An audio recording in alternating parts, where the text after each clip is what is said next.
Hello everyone and welcome back to the Common Sense Crypto channel. As with you always, this is Rich doing another video today on XRP.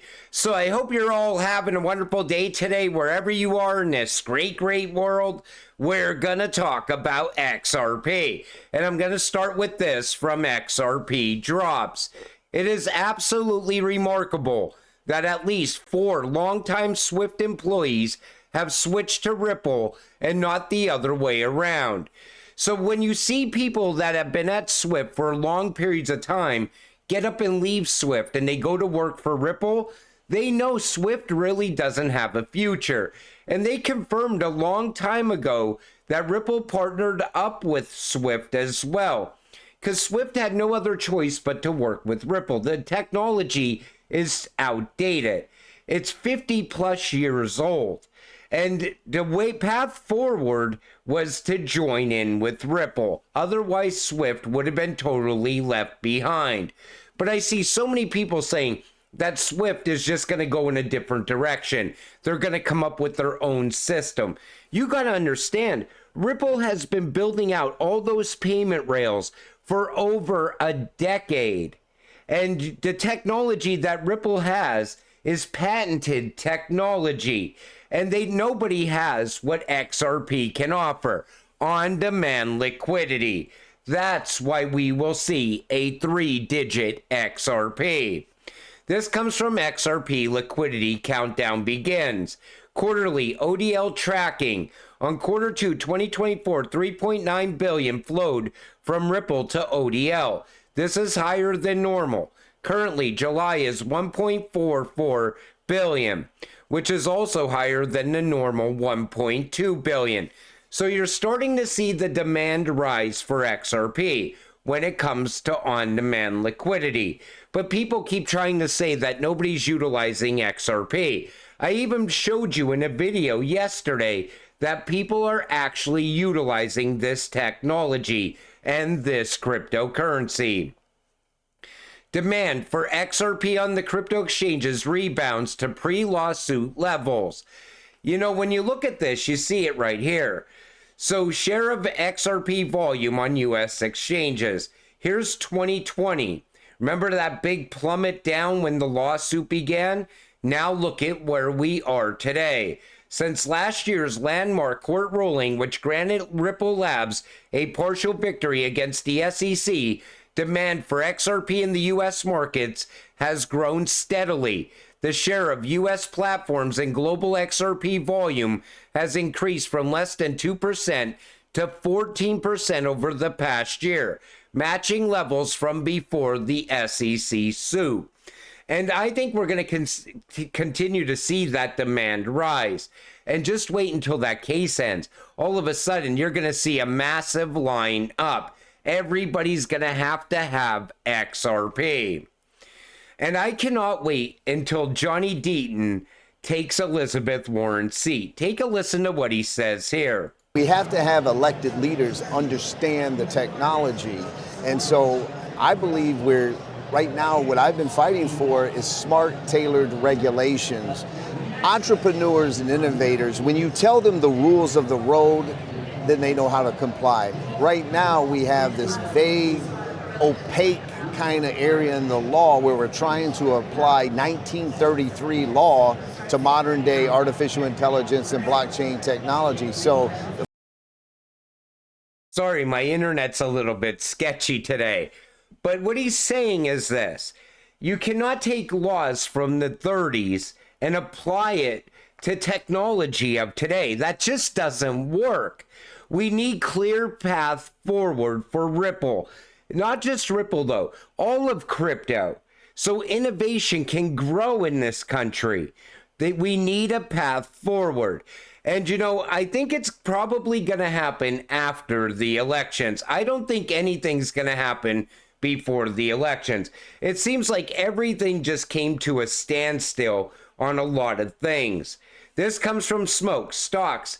Digital asset representative explains what are blue chip digital assets. So most of you probably heard of blue chip assets. Take a listen to this. Terms that traditionally go hand in hand, but what does a blue chip in crypto may not exactly be terms that traditionally go hand in hand, but what does a blue chip focus entail in the digital assets market, and what does it mean for investors? Yeah, so blue chip basically means high quality. We've designed a methodology that allows us to identify and select digital assets that we think are of high quality. And we've done this using crypto native metrics. What this means for investors is that they can focus on some of the better quality digital assets and move away from some of the riskier parts of the spectrum. And I know XRP is a blue chip cryptocurrency. And that brings me to this point right here. Institution confirming that a crypto's market cap does not matter. I just talked about this recently. So the Stock's Digital Asset Blue Chip Index sets a new standard for high-quality digital asset investments, focusing on adoption, security, community, and innovation, not just market cap. And I think once we get that fair market value that's supposed to come in December of this year, I think that's going to change a lot of cryptocurrencies. I think the value of a lot of cryptocurrencies is going to change very quick. And that's going to change the whole landscape of crypto going forward. And then shortly after that, most likely we will see crypto regulations in the first part of 2025. That's when the days of the meme coin will disappear. And all we're going to be left with is a handful of cryptocurrencies. I do believe that we might even see a black swan event happen first. It could be something like the fall of Tether, with stablecoin regulations going live throughout the world. Because if Tether goes, Bitcoin's going with it. And that will change a lot of things inside of crypto very fast. This comes from Tokenizer, and I wanted to share this with all of you. Because when you're holding XRP, it's like holding a lottery ticket.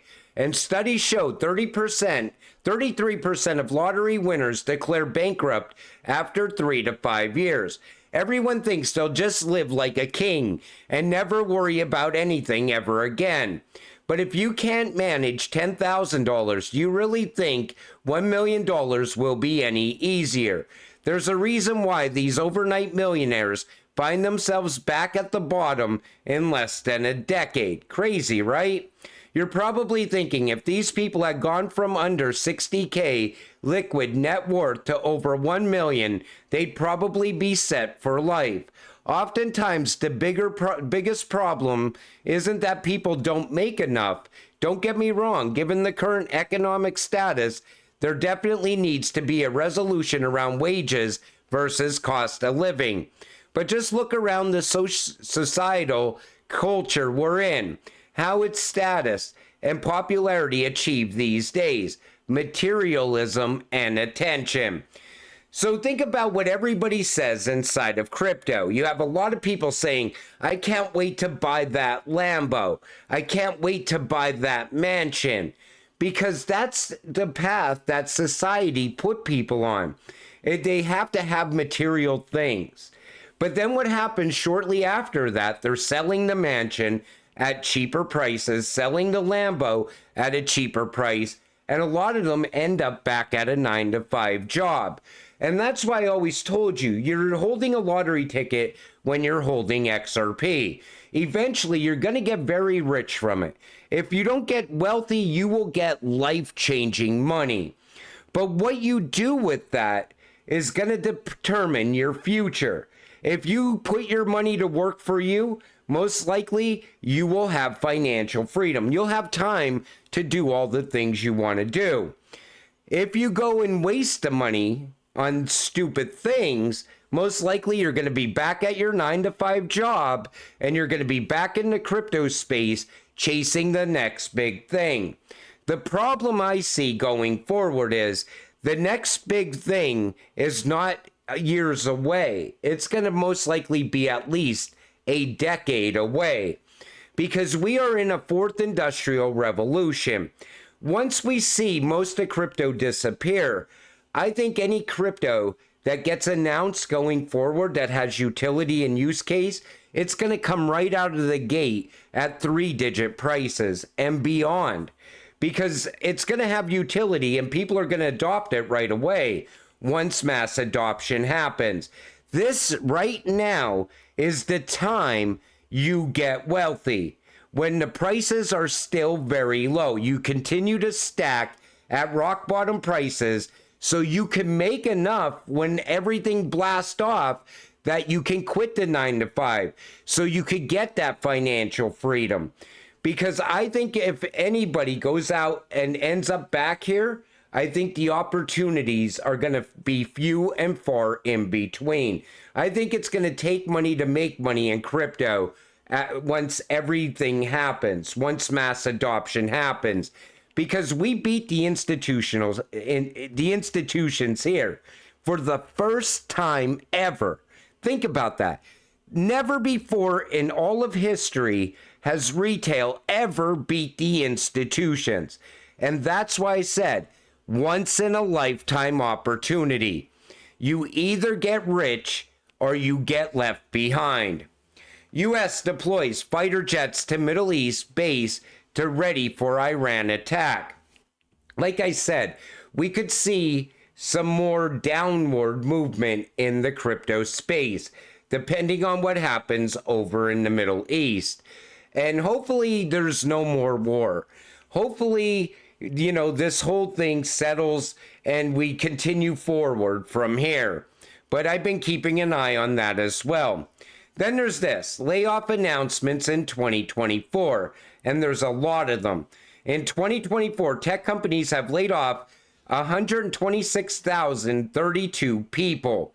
With NASDAQ down 12% from record high, how much worse can it get?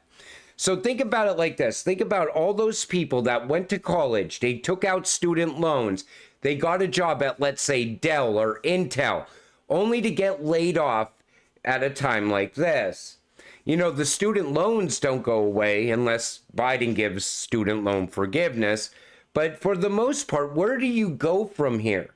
You went to school, you got that degree. Where do you go when your job lays you off? And that's going to be a problem going forward as well. I think what we're watching is a controlled collapse of the entire system. They're taking it down slowly, and they already know a new system is coming. And you could see it coming. Look at the way everything's changing, even inside of crypto. You see the big announcements around Ripple every single day. New payment rails set up in this country, that country. More money transmitter license. Even X is getting money transmitter license now. Elon Musk. Then you see Stellar working on money transmitter license through a lot of partners of theirs. What's going on is a massive network is building, and at the same time, the current financial system is slowly collapsing out. I think once the new system is finally complete, they will just end the current system, and we will transition over into the new financial system. That could be possibly what's going on. But I do believe we will have fiat and, CBDC running side by side for a period of time.